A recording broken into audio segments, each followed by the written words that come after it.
दोस्तों नमस्कार। 2014 के अंदर जब लोकसभा का चुनाव होना था और नरेंद्र मोदी प्रधानमंत्री के कैंडिडेट के रूप में सामने थे तो उन्होंने इस देश के युवाओं को एक सुनहरा सपना दिखाया था।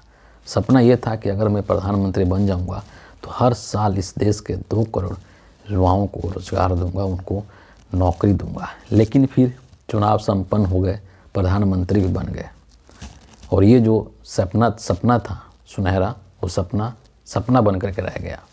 और फिर उसके बाद में कुछ समय के बाद एक जुमला, बहुत ही बड़े लेवल का जुमला उछाला जाता है नरेंद्र मोदी के तरफ से कि भारत का जो युवा है अब वो नौकरी मांगने वाला नहीं बल्कि नौकरी देने वाला बन चुका है। बहुत बड़ी विडंबना है कि जिसके पास खुद नौकरी नहीं है वो दूसरे को कैसे नौकरी देगा। लेकिन प्रधानमंत्री हैं, कुछ भी बोल सकते हैं और कुछ भी बोलते हैं। और वर्तमान का जो हकीकत है वो किसी से छुपा नहीं है। वो सबको पता है कि इस वक्त हिंदुस्तान के अंदर जो बेरोजगारी का दर है वो पिछले तकरीबन 30-40 वर्षों में सबसे उच्चतम स्तर पर बना हुआ है। और दोनों तरह के लोग हैं, खास करके जो पढ़े लिखे युवा हैं वो ज़्यादा बेरोज़गार हैं क्योंकि उनका एक अपना क्राइटेरिया है कि मैं इसी तरह का काम करूँगा। और इसी चीज़ को, नरेंद्र मोदी की इसी चीज़ को उजागर करती है एक घटना, एक स्टोरी, जिसके बारे में आज हम लोग इस वीडियो के अंदर चर्चा करने वाले हैं। दरअसल मामला ये है कि हरियाणा सरकार के द्वारा अपने राज्य से 10,000 लोगों को इजराइल में काम करने के लिए भेजने की खबर या रिपोर्ट बाहर निकल करके आई है। ये जो पूरा मामला क्या है कि क्यों हरियाणा की सरकार 10,000 अपने नागरिकों को इजराइल भेज रही है।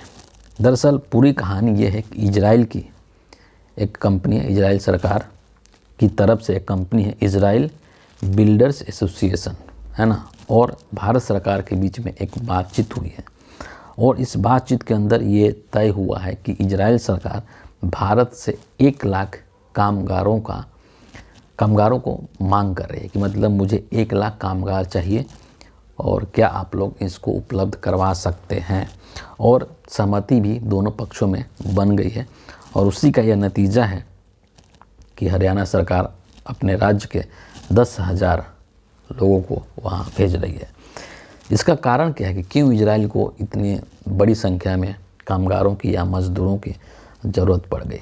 उसका कारण ये है कि जो इजराइल के अंदर जो कंस्ट्रक्शन कंपनी है ना, ये आप सुने हैं कि इजराइल बिल्डर्स एसोसिएशन है ना, यह कंस्ट्रक्शन कंपनी है। और इजराइल के अंदर जो कंस्ट्रक्शन कंपनी है उसके अंदर 25% जो काम करने वाले लोग हैं टोटल, उसका 25% फ़िलिस्तीनी नागरिक हैं। और आपको ये भी पता है कि इजराइल और हमास के बीच में किस तरीके का जंग चल रहा था।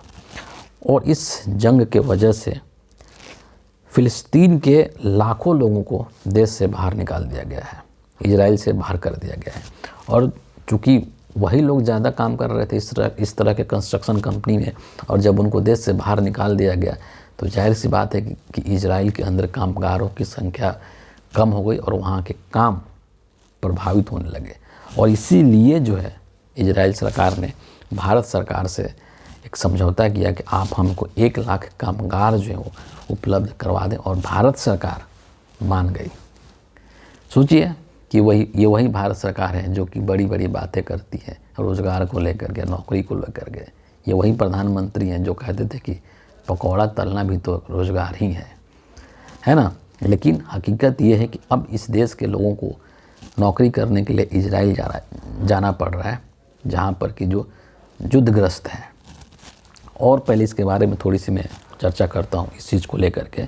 और ये जब सब चीज़ें अनुबंध हो गया, कॉन्ट्रैक्ट हो गया, ये कॉन्ट्रैक्चुअल है एक तरह से, तो हरियाणा सरकार ने कायदे, जो हरियाणा सरकार का हरियाणा कौशल रोजगार निगम है ना, उसने एक भर्ती नोटिस निकाला।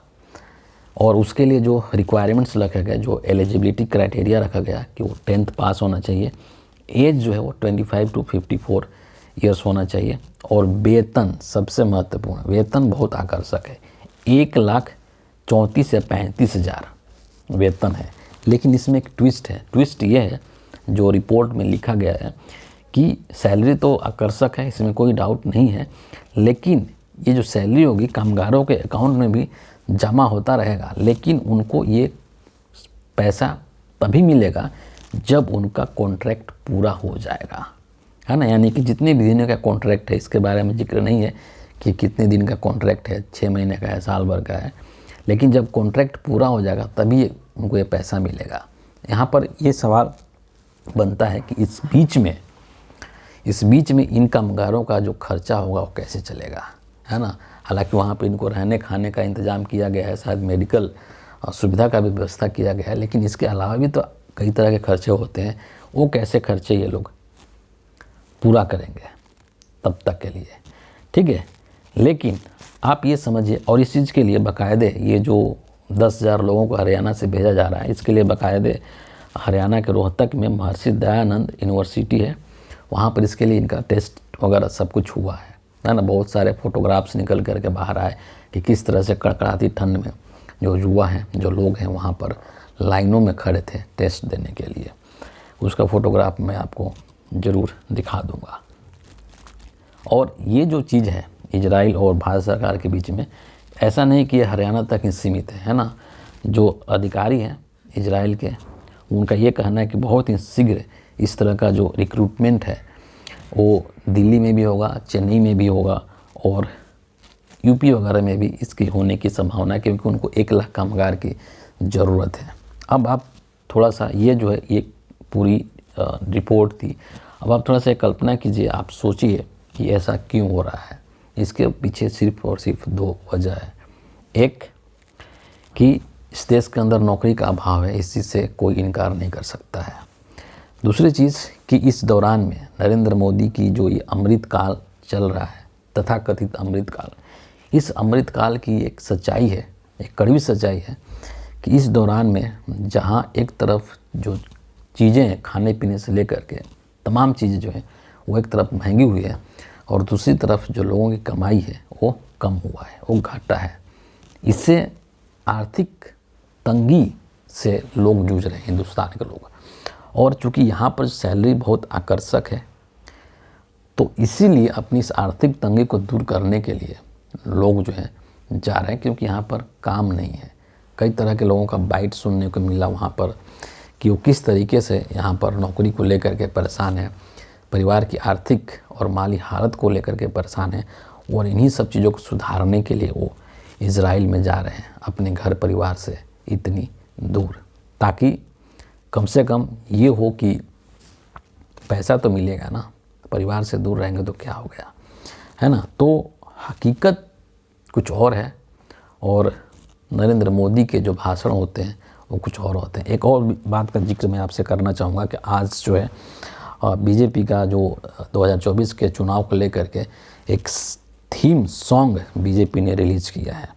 उसका जो एक लाइन है, पहला लाइन है, उस क्या है मैं आपको पढ़ करके सुनाऊंगा कि सपने नहीं हकीकत बुनते हैं, तभी तो सब मोदी को चुनते हैं।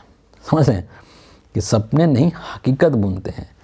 सच्चाई इसके ठीक अपोजिट है, नॉर्थ और साउथ पोल की तरह है। सच्चाई ये है कि नरेंद्र मोदी सिर्फ और सिर्फ सपने बेचते हैं।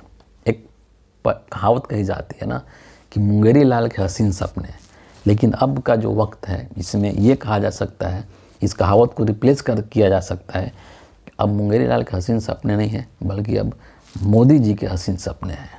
और इस देश को ये हसीन सपने दिखाते हैं, हर दिन दिखाते हैं, अपने हर भाषण में दिखाते हैं, ताकि लोगों को सपने बेच करके और उनका वोट प्राप्त कर सकें और हमको फिर से सत्ता की कुर्सी मिल जाए। यही सच्चाई है, यही हकीकत है। फिलहाल इस वीडियो के लिए इतना ही है। आप सभी का बहुत बहुत धन्यवाद।